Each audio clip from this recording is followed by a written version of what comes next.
After the controversial spin-off Tiny Tina's Wonderlands, players will undoubtedly be turning to Gearbox Software and what it has in store for the Borderlands brand. Borderlands 3 was launched in, 2019, and the gaming landscape has altered dramatically since then. For better or worse, what separates Borderlands is its commitment on sticking to what works. And that practice has aided and harmed the franchise. While looting and killing in Borderlands games remains as enjoyable as ever, titles such as Destiny 2 have refined the experience and interwoven meaningful tales with all the carnage.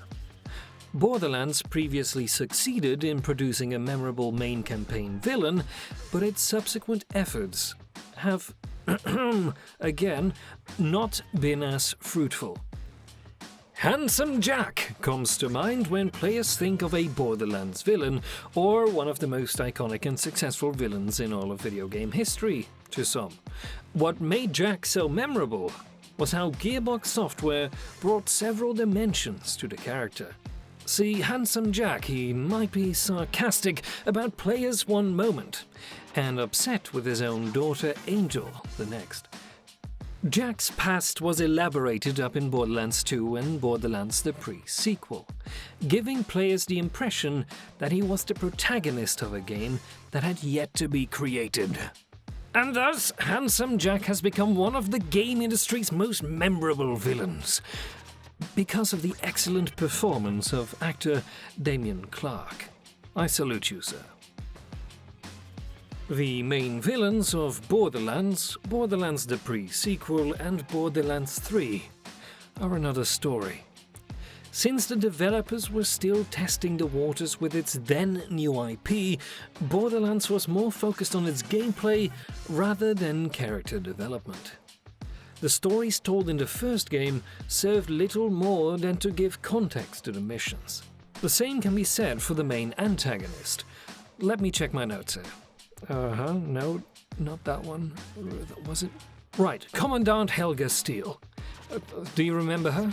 I didn't either. Who was a Crimson Lance officer and a siren looking to open a vault on the planet Pandora. Commandant Steele was a very one-note character whose sole purpose was to open the vault. She doesn't appear for most of the first game, and only makes her presence known toward the final act. In the end, she gets impaled by the true final boss, the Destroyer, without ever having a chance to show players what she's truly capable of, besides dying, in Borderlands fashion. Tungstina Zarpedon, again, remember her?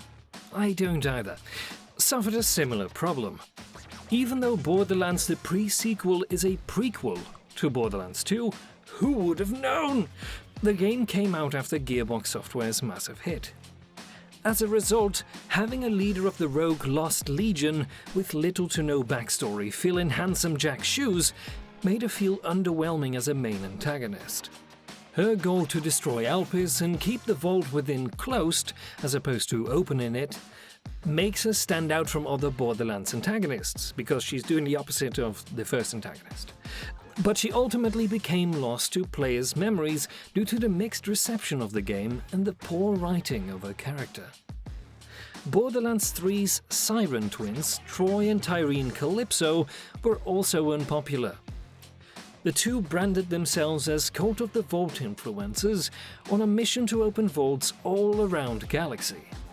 Typhon and Leda de Leon's twins were forced to reside on the Iridian homeworld of Necrotafeo by their parents, who were terrified of their children's siren abilities. While Borderlands 3 attempts to humanize the twins by linking them to Typhon de Leon, the first Vault Hunter, the most of the twins' appearances show them acting like jerks, with little humanity or maturity. Rather than attempt to make a villain that can compare to Handsome Jack, a Borderlands sequel should focus on what players really want to do. Loot vaults and listen to fantastic storyline. Well-written content. That's what we want, really.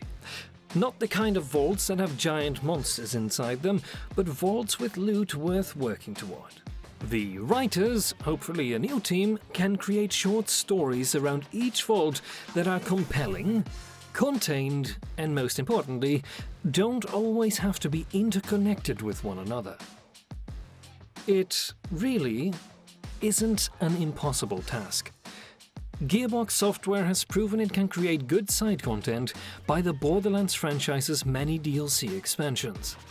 An ideal example is Borderlands: The Secret Army of General Knox, which compensated players for the disappointing ending of the main campaign by giving them an armory full of stuff to loot!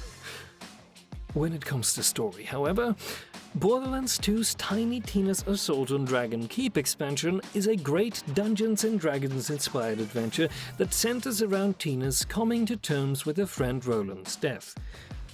Rest in peace, Roland. Even though Tina's fictional version of Handsome Jack was the major antagonist of the DLC, the stories interlaced into the narrative were well written and made great use of the unique theme. You know, something we were missing in another Tiny Tina game. It would be a shame to waste the Borderlands franchise's potential on more forgettable antagonists. If Gearbox Software cannot bring down its villain in a reasonable amount of time, perhaps it should abandon the idea entirely and concentrate on the overall plot. This could help to generate additional important characters to add to Borderlands' already diverse roster, thus shifting the overall focus from the antagonist to the protagonist. And with that, we're at the end of the video. Thank you for watching. If you haven't already, subscribe to our channel. It's completely fucking free, okay?